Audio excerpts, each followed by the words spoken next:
And don't make the mistake that most of your mothers and fathers made. When I wake up in the morning, my prayer is not thank God I woke up. The Ku Klux Klan woke up this morning.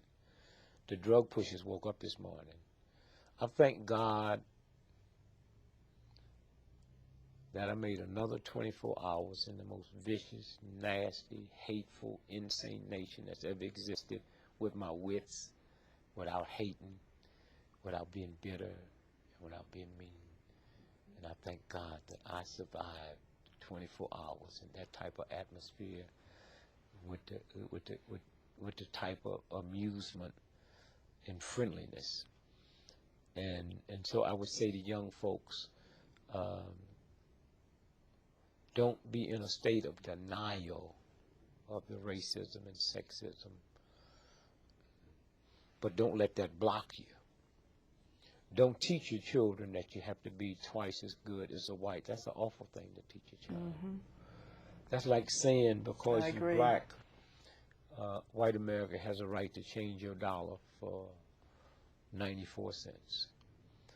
But we used to get 50 cents, and before that we used to get nothing. Young folks have to say, we don't want more change for a dollar. Excuse me, we want a full dollar's change for a dollar, or this cash register will never ring again. Yes. I would also like for young blacks to understand that about 83% of all employment happen with small businesses. And excuse me, if you don't have a small business, then you have nobody to work for you. And I would say to young blacks, get into entrepreneurship. We will never catch up with white America till we get into business, because there's a thing called tax write-offs. And if you have a job and come together, 10 of you, and open up a corporation and have somebody run it, you hiring somebody to run it, but you have tax write-offs. 98% of people that fly first class on airplanes would not be there if that wasn't a write-off. And yet, on that first class, they gave away last year $800 million, almost $1 billion of free whiskey. But if a welfare mother asked for some apple juice for the baby, she's laughed at. And so I would say entrepreneurship, and then understand that we will never survive as a group until we get into communities and not neighborhoods.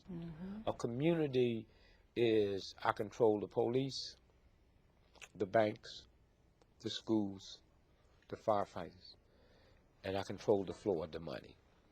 And I have no problem when I go in a Jewish neighborhood and the shop owners are Jewish, and I go into an Italian neighborhood and the shop owners are Italian.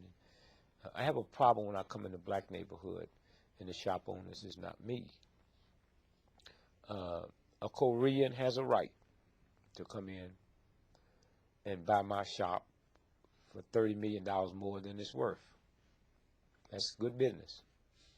But if we decide that we're not going to do business with that one, then he'll have to sell it back, or she'll sell it back to a black person for $1 million. Yes. And then the money circulates, and that's how you change. We've been so busy dealing with the hurt and the pain and the misery and glamorizing a hand few that have made it, that we have never really looked at, like they say, your role model. If you haven't got a role model in your house, you should fall on your knees and pray to God, because something is wrong. Yes.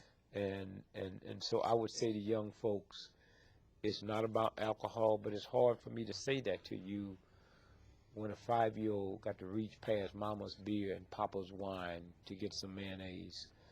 I would also say to young folks that the number one drug that will wipe you out is not cocaine, it's not heroin, it's marijuana. And they deliberately make that a recreation drug, but it stays in the muscles, it stays in the blood, and it will wipe out your memory bank. And also, this is the first time in the history of TB that TB has always been known as poor folks. It's the first time that TB is not running rampant in the ghetto. It's running rampant in middle income white America because it's the marijuana that they spray, and that's no accident. And so I would just say to young folks, you have to reevaluate everything you've been taught. I would say to the black folks that just because a black person is 90 years old don't mean they have wisdom, and you need to listen to them, because if you was dumb and stupid when you was 9, you dumb and stupid when you 90.